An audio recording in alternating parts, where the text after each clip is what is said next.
নমস্কার সকলকে। আজ নিয়ে এলাম নতুন আরও একটি রেসিপি নিয়ে। আজ বানাবো চিকেন রেজালা। একঘেয়েমি চিকেন কষা আর চিলি চিকেন খেতে না ভালো লাগলে এটা একবার বানিয়ে দেখুন। এটা বানানোর জন্য আমাদের প্রয়োজন চিকেন, পেঁয়াজ কুচি, টমেটো কুচি, রসুন বাটা, আদা বাটা, টক দই, ফ্রেশ ক্রিম আর জাফরান। গোটা মশলার মধ্যে লাগছে কাজু, পোস্ত, চালমগজ, এলাচ, মৌরি, জায়ফল, জয়ত্রী, দারচিনি, গোটা ধনে ও জিরে, আর লাগবে গোলমরিচ আর শুকনো লঙ্কা। প্রথমেই মাংসটা ম্যারিনেট করে নেব। তার জন্য নিয়ে নেব টক দই, আদা ও রসুন বাটা, গোলমরিচ গুঁড়ো, নুন, জাফরান আর সর্ষের তেল। সমস্ত উপকরণগুলোকে দিয়ে 1 ঘন্টা ম্যারিনেট করে রেখে দেব। যদি সম্ভব হয় ওভারনাইট রেখে দিলে খুবই ভালো হয়।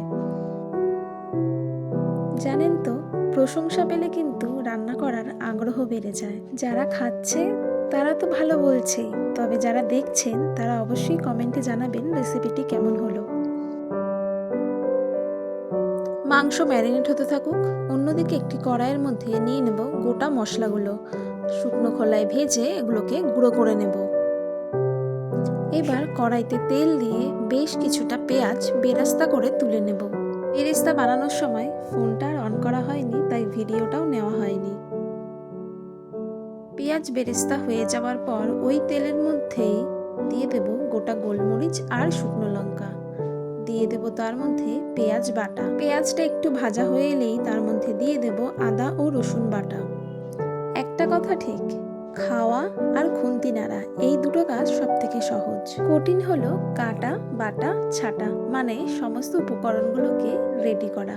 আর এই কঠিন কাজটায় আজ আমায় সাহায্য করেছে আমার মা আর মামি। যাই আবার রান্নায় ফিরি। দিয়ে দেব টমেটো কুচি আর স্বাদমতো নুন। মশলাটাকে খুব ভালোভাবে কষিয়ে নেব যতক্ষণ না মশলা থেকে তেল ছাড়ছে। মশলার থেকে তেল বেরিয়ে এসছে। এবার দিয়ে দেব ম্যারিনেট করা চিকেন। মশলার সাথে চিকেনটাকে খুব ভালোভাবে মিশিয়ে নেব।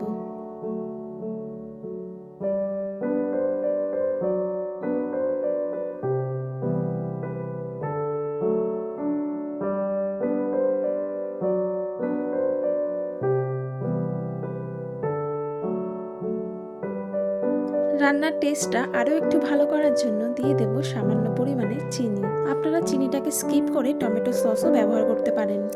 ঝালের জন্য দিয়েছি এখানে শুকনো লঙ্কার গুঁড়ো। আবারও খুব ভালোভাবে কষিয়ে দিয়ে দেব এর মধ্যে পোস্ত, কাজু ও চালমগজ বাটা।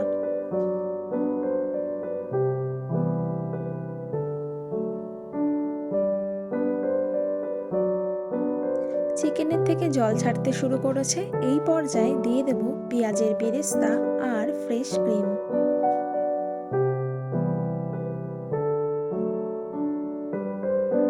সমস্ত উপকরণগুলোকে খুব ভালোভাবে মিশিয়ে দিয়ে দেব 2 থেকে 3 কাপের মতো জল।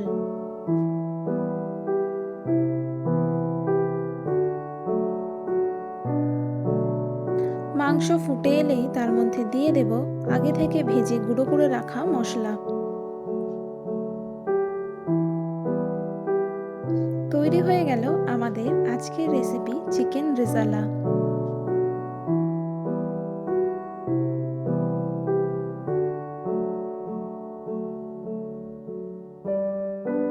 নামানোর আগে দিয়ে দেব সামান্য কসুরি মেথি। খুব সামান্য আর ঘরোয়া কিছু উপকরণ দিয়ে কিন্তু আজকে তৈরি করে ফেললাম এই চিকেন রেজালা।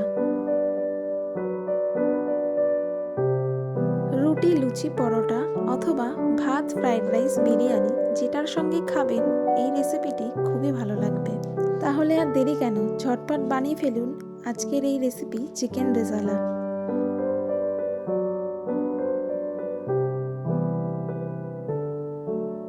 সম্পূর্ণ ভিডিওটি দেখার জন্য অসংখ্য ধন্যবাদ সকলকে।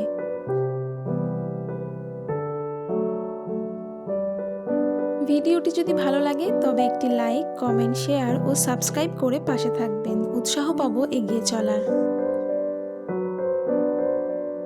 আজকের জন্য এটুকুই। আজ তাহলে আসি। সবাই ভালো থাকবেন, সুস্থ থাকবেন। নমস্কার।